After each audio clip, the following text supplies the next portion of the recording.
অনেক দিন পর আমি নিজে হাতে খিচুড়ি রান্না করলাম, লাট্টা খিচুড়ি। আমার হোম মিনিস্টারকে বললাম যে তুমি বসে থাকো, আজকে আমি রান্না করি।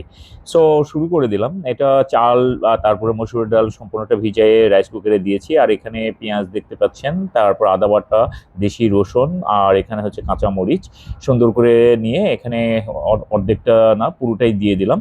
তারপরে দিচ্ছি দেখেন, এটা হচ্ছে ছোট্ট একটা বাটিতে হলুদ নিয়েছি, লবণ, তারপর হচ্ছে সাদা ফল, আস্ত জিরা, আর হচ্ছে গরম মশলা। হ্যাঁ, গরম মশলাটা দিলে অনেক টেস্ট আছে। এগুলো সুন্দর করে এখন ধীরে ধীরে দিয়ে দেবো। দেখতে পাচ্ছেন কালারটা কিন্তু সেরকম একটা কালার আসবে। ঠিক আছে, জাস্ট ওয়েট। সো এগুলো আমি দিয়ে দিলাম। আর এগুলো হচ্ছে তেল, পরিমাণ মতো তেলটা দিয়ে দিলাম, সয়াবিন তেল। এখন এই যে দেখেন সম্পূর্ণ ইনগ্রিডিয়েন্টস কিন্তু দেওয়া শেষ। জাস্ট এখন পানি দিয়ে ঢেকে দিব। আর এইদিকে রান্না প্রায় শেষ পর্যায়ে চলে আসছে। এখন আমি ডিম ভাজতেছি আর কি। হ্যাঁ, তিনজনের তিনটা ডিম, আমার মেয়ে, আমি, আর হচ্ছে আমার হোম মিনিস্টার। মাসাল্লাহ, এই যে খিচুড়িটার কালারটা দেখেন হয়ে গেছে। প্লেটে নিলাম, জাস্ট অসাধারণ, সত্যিকার কথায়।